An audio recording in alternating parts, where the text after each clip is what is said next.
Hello, everyone. Thank you for joining us today. I'm back. I want to jump in like I never left because I know I've been gone for a while. I've been reading this book called The Husbands by Holly Gramazio. This it is. This is it. So I've been reading this book called The Husbands by Holly Gramazio, and the book starts out really interesting. It's a different book, but as I'm reading the book, I noticed that it kind of reminds me of some books that I have been reading previously that I have really been into, like The Midnight Library and How to Stop Time. Both of those books are by Matt Haig. I was really just looking for something new, something different. And I saw this book. I didn't read the synopsis. I didn't watch any reviews. I was literally just in the library. This is a library book. It's now an overdue library book. It needs to go back. But I was just in a library book looking for something else to read. Coincidentally, I was, well, maybe not so much, but I was looking for a Matt Haig book, Gramazio, pretty close to the H's. But all of his books were taken out at the time. So I just literally scrolled until I saw something that looked interesting, and the husbands looked really interesting. And I didn't want to know anything about it, which is a lot of times the way that I like to jump into a book. Sometimes I don't want to know anything about it. I just want to read it and kind of just make up my mind for myself about what kind of book that it's going to be. And this book really started out interesting. And I say interesting because it's different for me.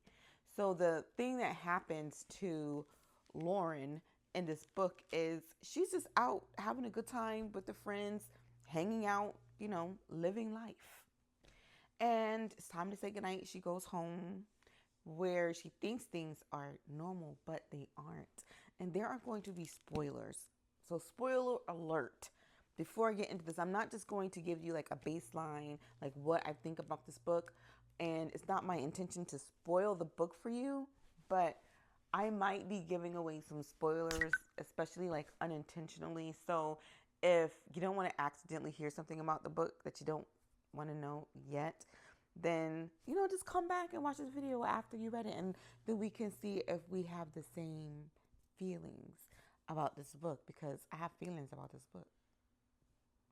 So first things first, Lauren, she's like a young woman, doesn't have her life all the way together, but she's just a normal woman, nothing really extraordinary about her. She's out on the town with a friend. She comes home and all of a sudden she's married. She has a husband coming out of the attic.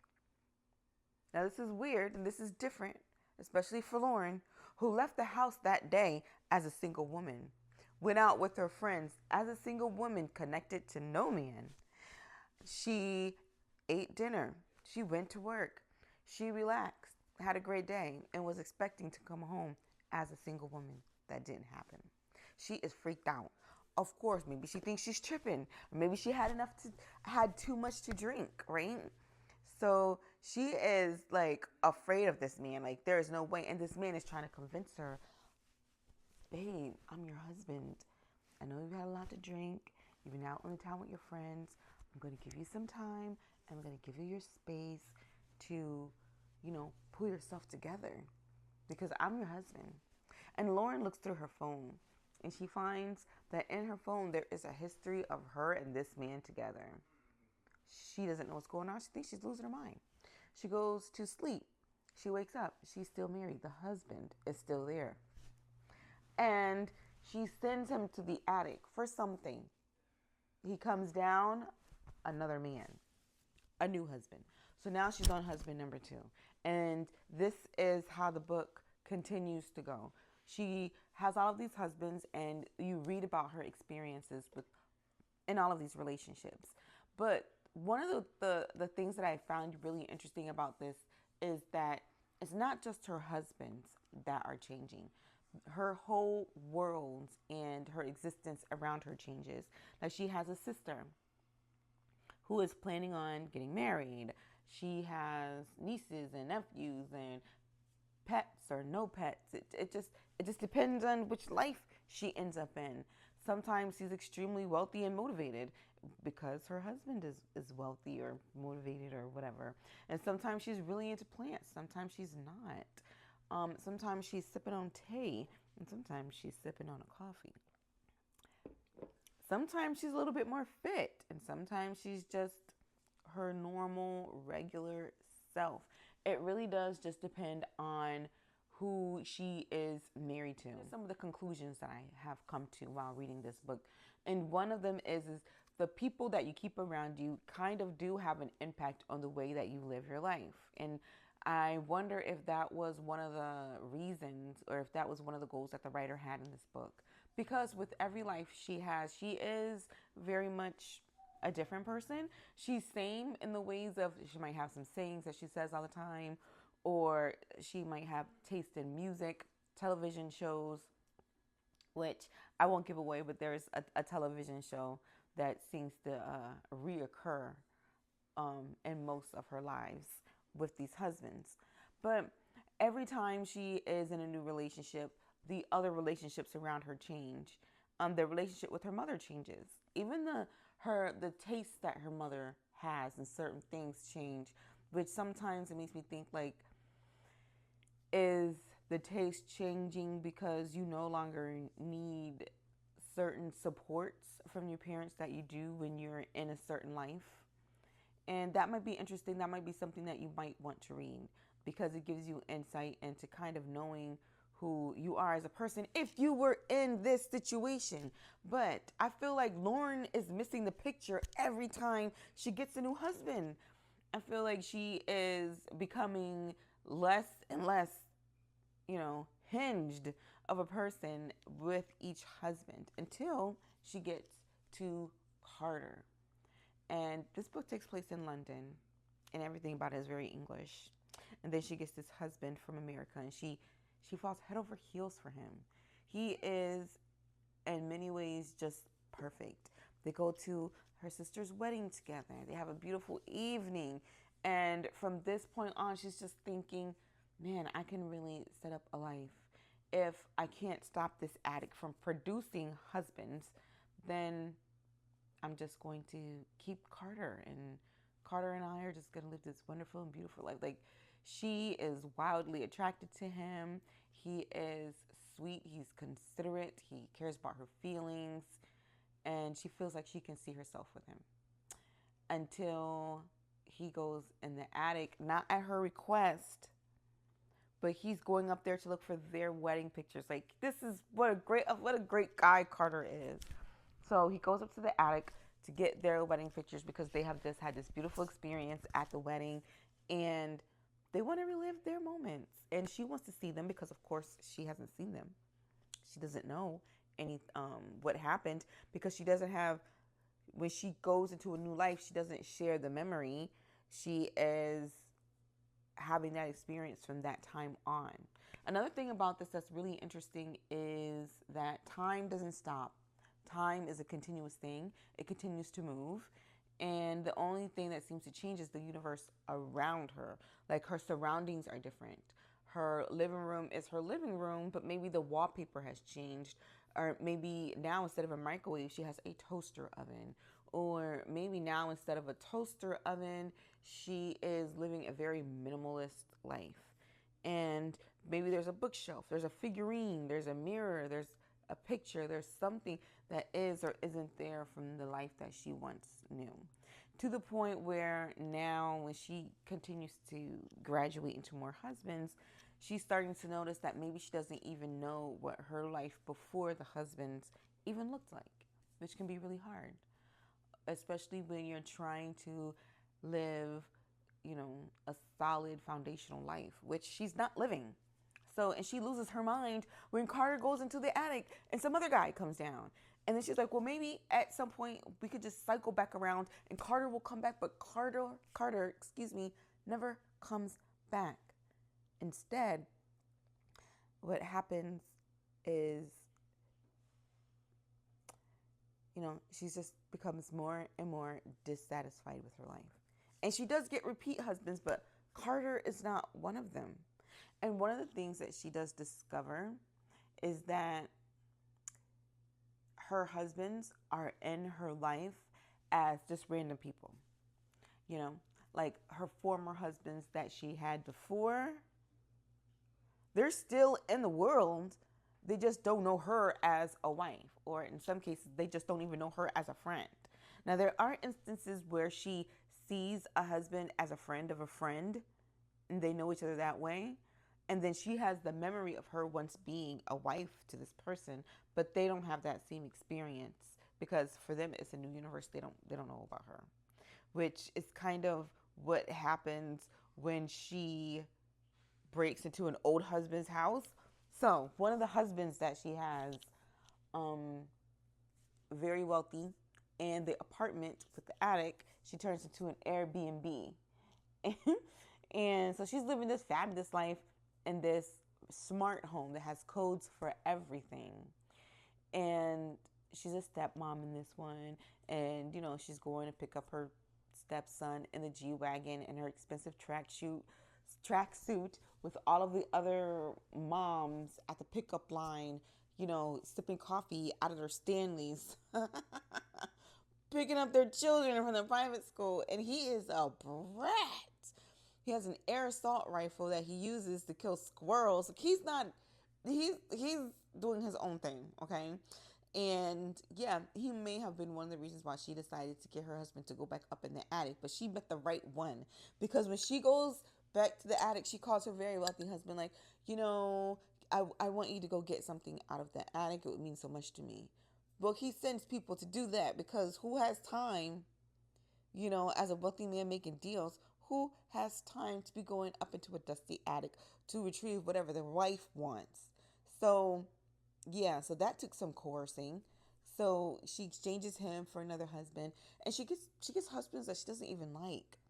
And at this point, I'm kind of wondering, are you really having that moment of self-discovery, Are you really realizing who you are and what you want? Until one day, she gets a husband who is almost just trying to run his way back up the attic. And she's like, no, wait. Because she's trying, she's like, well, maybe I'm not giving these husbands a chance, And then here comes Bohai.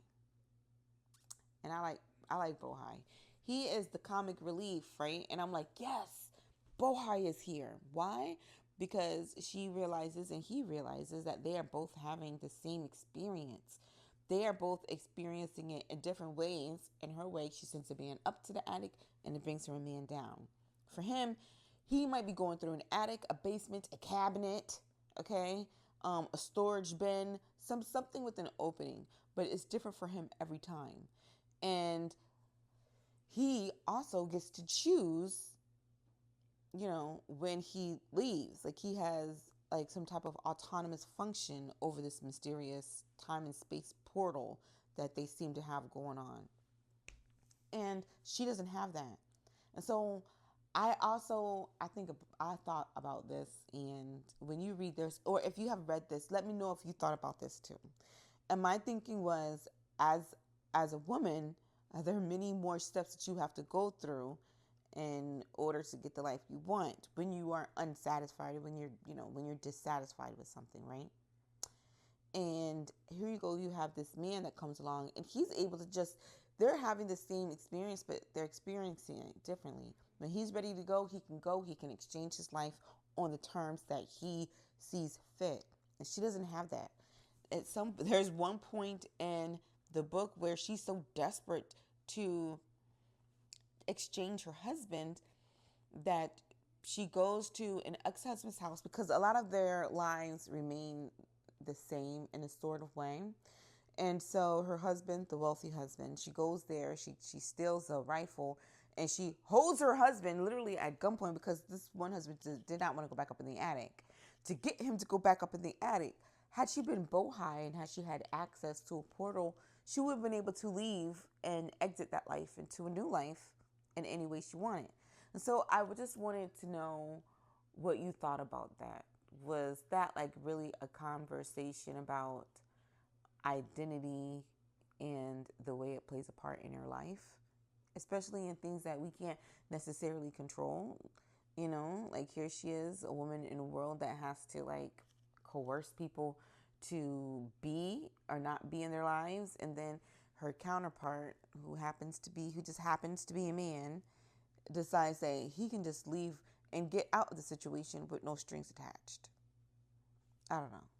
So all in all, this book was a good book, but I'm not. If I had known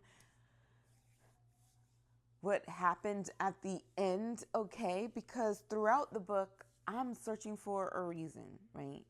We all want to know, why is she going through this? Why was she chosen? Why is she just cycling through husbands, cycling through relationships? And then when you get to the end, this is the only thing that I'm probably not going to reveal. But I will say that I didn't enjoy the end. I don't even want to say why, because I feel like I've said so much that if I say why, then I'll give it away. But I did not enjoy the end. I wish if I could have written the end myself, I think I would have written in a few key things. And I think I would have made the last chapter a lot longer, because the last chapter is short. You read all of this and you start to begin to seek answers for Lauren, because you start to figure things out, and you're now analyzing, well, why can't she? Why can't he? Why is she limited? Why is he not? Why does she keep going through these experiences? Why is it so hard for her? And why does it seem so easy for other people in their relationships? And I had a lot of questions. And when I got to the end, I thought that it would end differently. I'll just say it like that. So if I had to rate this book on a scale of 1 to 5, because people are doing the 5 stars, which I don't really rate my books like that. I just either like it or don't like it. But I don't want to say that I don't like this book, because I do like it. It locked me into like some portals, time and space, and string theory ideas, and I really liked that it allowed me to think that way. And so for that, I would say I'd give it a 3, a 2.53. So I don't know. I wanted to rate it higher, because I really wanted, especially after reading the first 2 chapters, I was like, this is going somewhere. Watch out, Matt Haig. You might have some competition. But it wasn't bad. It was good. I just feel like I could have done without 100 pages. The book's not that big. It's not that big. It's almost 4. It's almost 4. So it's not like you're reading forever. Well, it's 342 pages if you read the acknowledgments. 338, okay, if you are just reading the story. And as you can see, look at the words on the page. They're not like that close together. It's pretty, pretty average length for a novel like this. And read it and let me know what you think. So this is like a 2.53 for me. I enjoyed reading it, but at one point I was like, I don't know if I'm going to finish it. I might just DNF this book, do not finish this book. But I don't like leaving books like that. And then I wanted to be able to give my whole opinion about it. So I wanted to be able to say, yeah, I read it from, front to back, from cover to cover, and I didn't like it.